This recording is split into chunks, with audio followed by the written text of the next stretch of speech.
Hey guys, in this video, I'll show you how to customize contact page in Shopify. Alright, let's begin.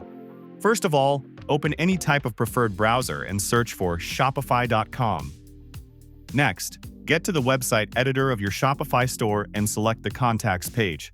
Now, if you haven't already created a contact page, then there's no need to do so, as Shopify generates a default one beforehand. Simply, click on the top menu, select Pages, and then click on Contact. Here, you can customize the web page however you like. You can add image banners, slideshows, collages, and many more. To do that, get to the template menu at the left side and select Add Section.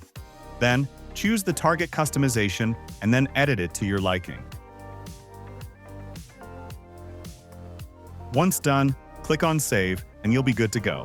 So that's basically how you can customize contact page in Shopify. And that's it for this video.